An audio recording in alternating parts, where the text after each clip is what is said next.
Hello, everyone. Wish you was a magician? Wish you could fight death? But only a fool would play this game. In that, we are talking about Nightmare Busters today, which was published by Super Fighter Team in the recent month or two. But it's been available to be ordered for almost about half a year. You may recognize Super Fighter Team for publishing this game and Star Odyssey, which I did a Let's Play of. Now, Nightmare Busters is Super Fighter Team's first Super Nintendo game. Of course, it is not officially licensed by Nintendo, but like many of the other games that Super Fighter Team has published, it was a legitimate game being made. Most of the other games that they have published were games that were released in a lot of Eastern countries in limited markets. Nightmare Busters, interestingly enough, actually was going to be published in America. It actually showed up in an issue of Nintendo Power. So it's interesting that it was a game that its original publisher never released. And someone did find a prototype of the game a long time ago. So emulation of the game has existed prior to this release, but this is a official release of the game. So take that as you will. So let me open it up here and we can take a closer look at everything. First, the bucket. If I can get my words go right. The box itself is pretty much the same size as a American Super Nintendo game. It, if I hold the actual box quickly, it tries to do a pretty decent job of mimicking it. And actually, I just noticed that one does not have the little red mark. Let's use Illusion of Gaia. The little red mark in the top middle on that. It also has a different icon there in the corner. And obviously it doesn't say Nintendo because that would be copyrighted. So instead it just says 6-bit video game. It does say it's compatible with Super Nintendo and the Super Famicom. And I have a little interesting stuff to say though. The back obviously does not have a little barcode thing. It's laid out quite similar again. If I could grab Illusion of Gaia again, in a very similar manner towards actual Super Nintendo game, so it's layout and it's pretty similar to that. It comes with a full color booklet that has 17 pages inside, and it has some artwork. It has a little bit of artwork, little teeny little sketches. The story is told inside the booklet, so which is a bit of a shame because the actual game, and man, it is very dark on that. But I guess it is a black book, so it's kind of reflect a little light off though. Yoink. So it's not too bad of a booklet. Especially since one of the things I think is really nice about the game is the sprites are very nice. They are very nice. Then you get a nice picture of all the bosses. Even lists all the stages. You get a little picture in the back. Fully code. Now here's something that's a little interesting. Now it also comes with a case thing for holding that. But here's what's interesting. Okay, first thing, let me grab something down here. Okay, so most people in the world know a Super Nintendo cartridge looks like this. You know, it's big, fat, bulky in there. It has two things in the back and that. Now, for those who don't dabble in the Japanese stuff, might not realize that this is the same thing. This is what a Japanese Super Nintendo cartridge looks like. The only difference really is it doesn't have these slants in it, which allows it to not go into an American system without taking the tabs inside out. But interestingly enough, the consoles are exactly the same for America and Japan. Europe is different because the TV thing, they have a different progressive scan thing count that. So this cartridge, Nightmare Busters cartridge, does work in a PAL Super Nintendo. So it supposedly has a special thing inside when you reset. If you have trouble with it when you first put it in, you reset, and it's supposed to reconfigure the region coding. So the whatever system you're using, Japan, PAL, or US, it's supposed to work in any of them. But the reason I obviously want to bring this up is because, let me get out of the little plastic, is you will see that Nightmare Busters looks very similar to a Japanese cartridge.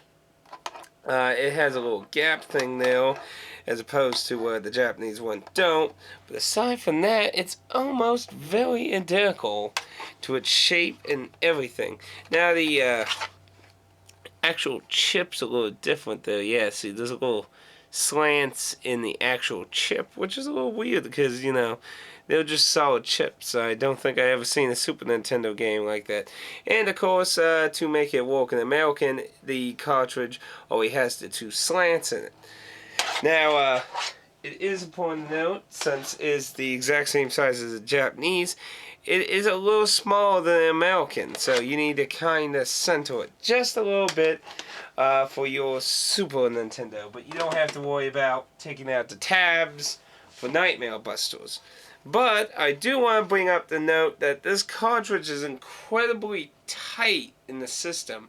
The eject button of my Super Nintendo could not actually kick this thing out. So it comes in and out. Don't think it's like, but it's interesting that it's tight enough, and I think it's the actual chip, not the cartridge itself. I think the chip really locks in there very good. So you want to probably just pull it out yourself. But the cartridge, as you can tell, is blackened a bit, so it's a bit, and it doesn't have anything about Nintendo. It does Super Street Fighter Team, the website, and Never Let Dreams Die, which I guess is a very good saying, considering this game may have never saw the light of day, but ended up seeing the light of day. So that's obviously all the presentation of the actual product. So, of course, it's time to talk about the game. The game is a side-scroll shoot-'em, basically, in the vein of, like, Contra and stuff. And it's not in a Metroidvania style. It's literally like Contra, where you just have your stage and you're going from one direction all the way to the other direction to fight a boss and stuff.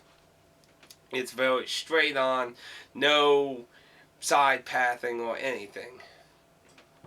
It's just a linear road going straight. Now, some of the Contra entries and some other shooters, you can grapple onto platforms and continue to shoot while hanging up, or you can continue to climb, or you can fall down a platform. So now, the Kalados are like leprechaun-looking creatures. They live in a dream world, and basically the dream world is like being attacked by nightmares. So you're like, fuck you, and you literally use cards to fight your enemy. You just throw bazillions of cards. Though there are different power-ups that can change your cards into energy blasts and stuff.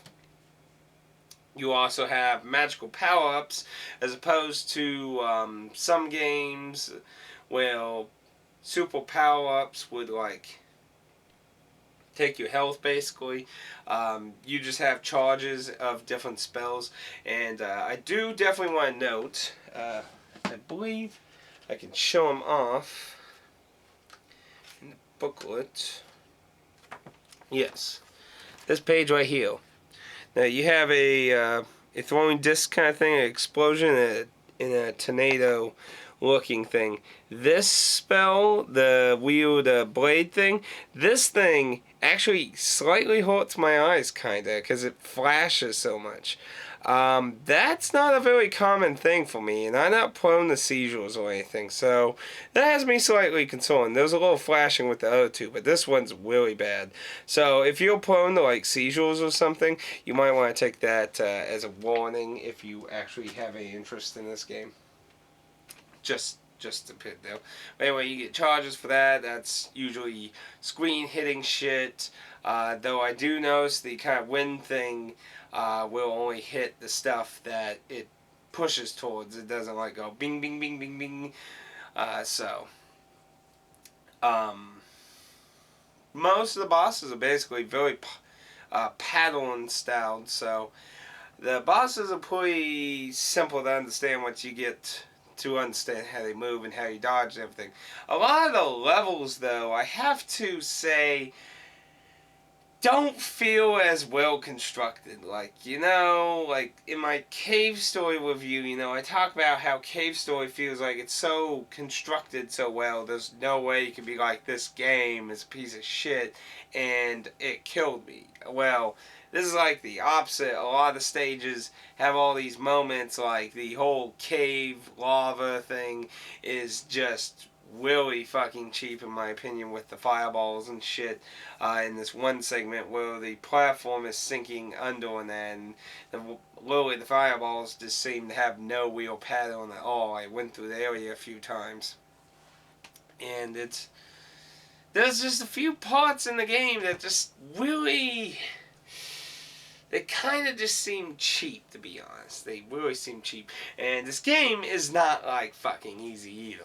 It has easy, normal, hard. And I'd say even on, like, I've been playing on easy, to be honest. I always say like platformers and stuff are not my type of game usually. It's very enjoyable to play and look, but when you're getting to the serious note that you're trying to beat it, to be honest, unless this is your kind of thing with Contra and stuff, you're probably not going to beat it that easily.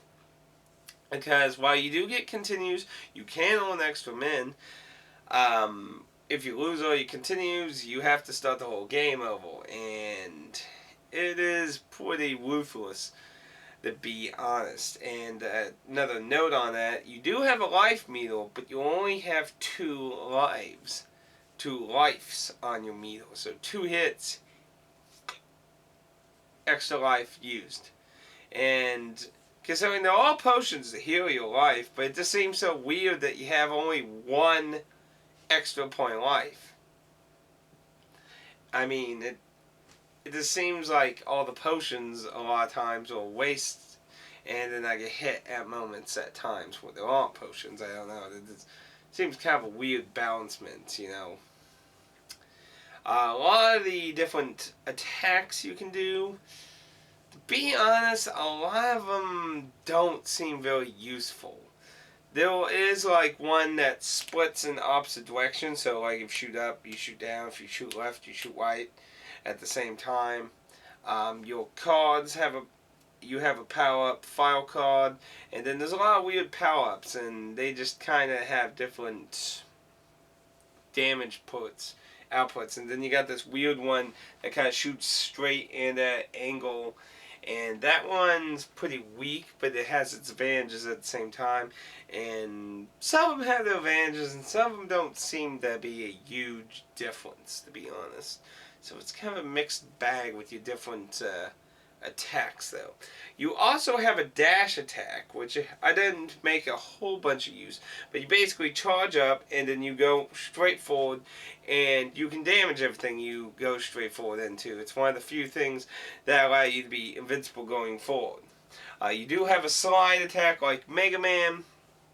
Well, attack would be the wrong term. You have a slide ability, but it does not hurt or dodge or bypass being injured unless you're not touching the enemy. So, if the enemy goes whoop, you can go fight. You can't go through them with it.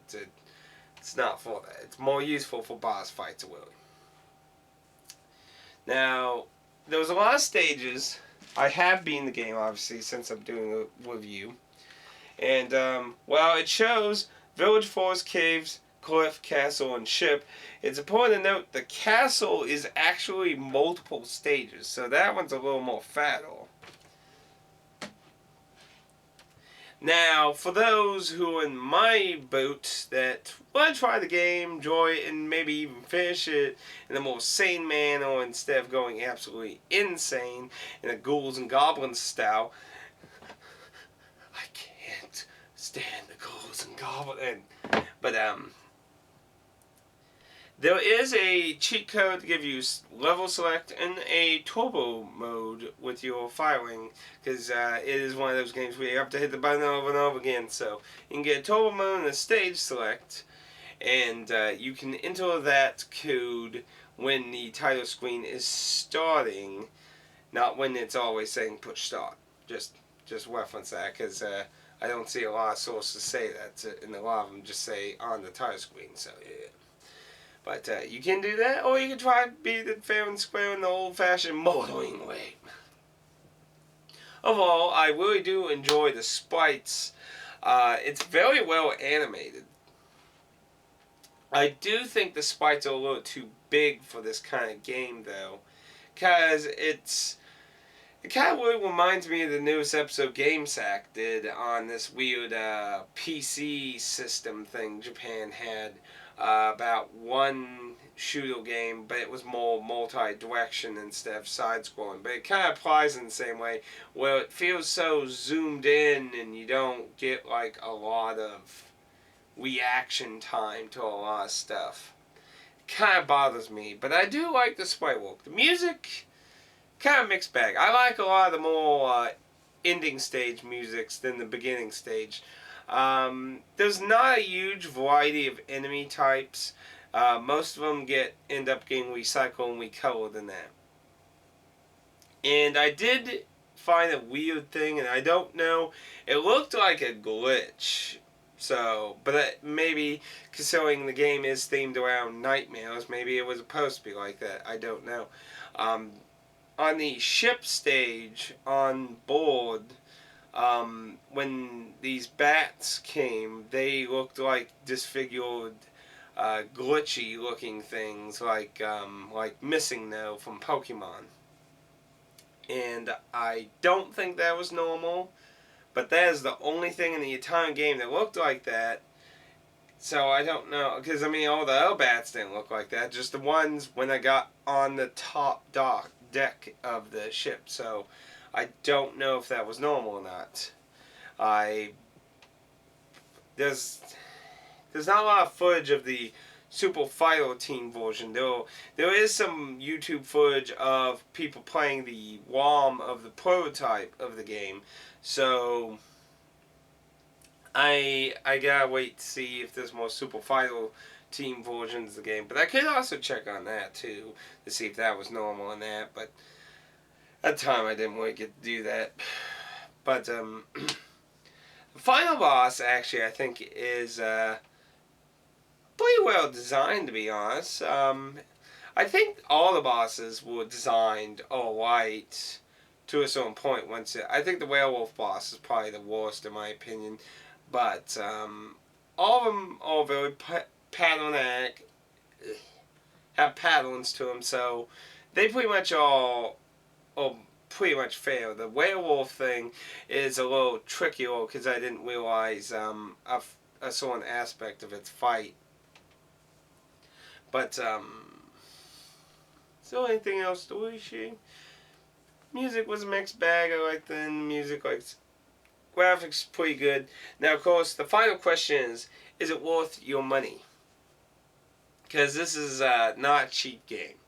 This is $60, and obviously one of the main reasons it costs a lot of money is to get it to be physical goods. I mean, of course, the cartridge costs some money, and this is supposed to be made with new parts and everything, and supposedly a interesting thing, because as far as I'm aware, there never was a Super Nintendo cartridge that was designed in the fashion of what is it, like this. Some American people might actually seen these kind of things before, where it has a switch that toggles its Ouija from PAL to American in the back. That was how some companies dealt with the Ouija thing for the NES. For PAL and American. And the only unlicensed Super Nintendo game that came out during the Super Nintendo's life was 3D Noah's Ark, or whatever the fuck order the title is. I know there's so many different variations because of how it's fucking displayed on its label. But that thing worked like a Game Genie, where you put a legitimate cartridge on top of it and it bypassed the Super Nintendo's checking thing of that. So I'm not quite sure what they put in this to make this work on a PAL American and Japanese Super Nintendo. Obviously, the Nintendo Japan's not a problem, since they are virtually the same thing, aside from the tabs. But PAL, there's a difference there, so I'm not quite sure what they have in there that works. And there's no switch, obviously, so it automatically, it's supposed to do it when you hit reset. If you have a problem, it says hit reset, and it's supposed to automatically figure out what region it needs to be in to play. So that probably costed some money too. So there's, I think with taxes, it's basically over $60. You're basically paying $60 in taxes, if I remember correctly. So a bit pricey. And I usually deal with RPGs and that. I do like collecting games too, but I usually only like collecting games if it's a game type that I'm not interested in or not really well invested in, it usually has to catch me more interesting. And to be honest, the sprites in that were what caught me really interesting with this title. In the end, though, if it wasn't because that it was going to be a limited release or something, I probably wouldn't have really bought for $60, to be honest. But it is a limited release. Super Fireteam are well known to not release wide quantities of their games. I believe the Legend, for example, I think this sold 800 copies and it's no longer available. I believe, I think Star Sea sold 900 copies, which is no longer available.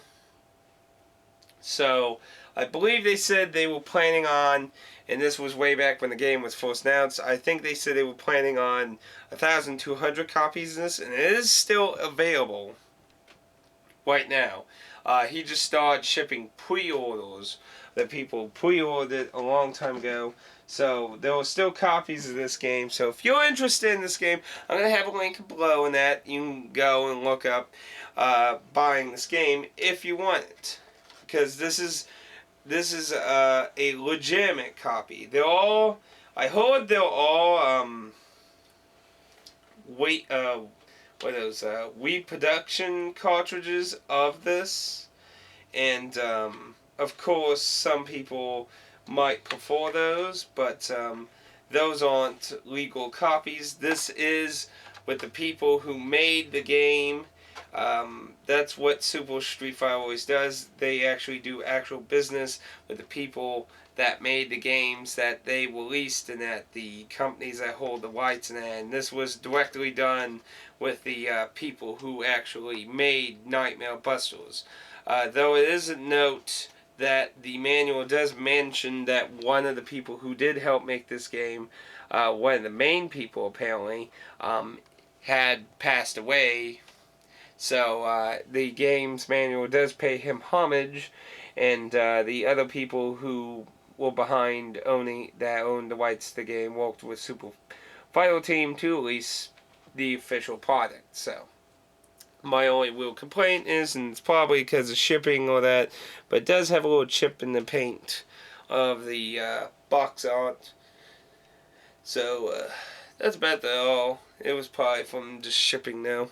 And his eye, the green guy's eye on the side, that looks a little weird to me. But I like the art style on that. And this is a co-op game. I wonder if the back of the cover Does it mention? Yeah, it does mention two-player mode. This does have a two-player mode. I'm sure you know still two Leprechaun-looking dudes here or that, but it is co-op, and it's probably vastly easier in co-op too, to be honest.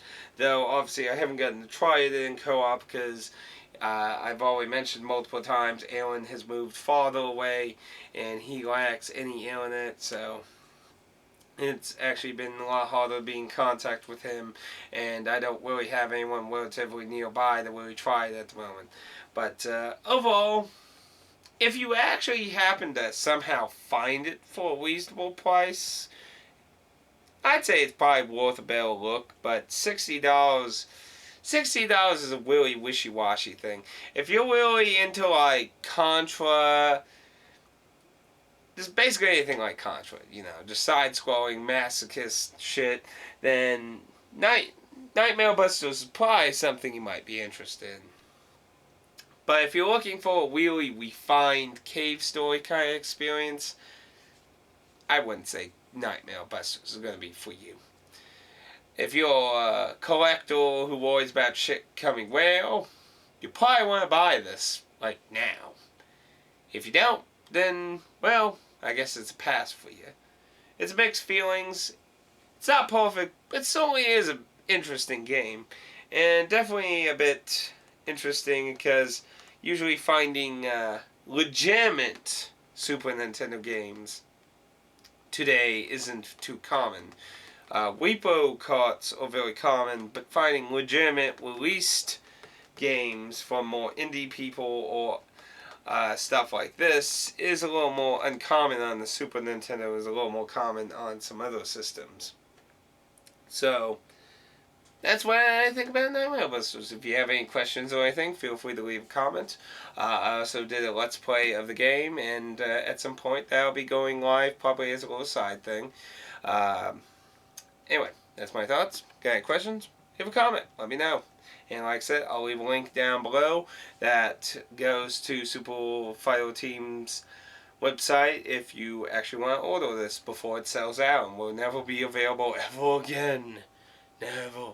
Well, there might be a small chance, but to be honest, the only thing I ever seen them ever re-release was Bagel Prince, and I missed that by a long shot.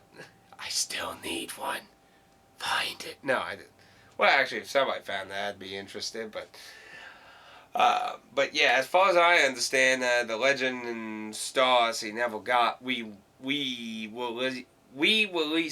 but they did say if there was enough interest, they would. So there's that too. Anyway, I'm blabbing on. It's time to go. So long, adios, and have fun, everyone.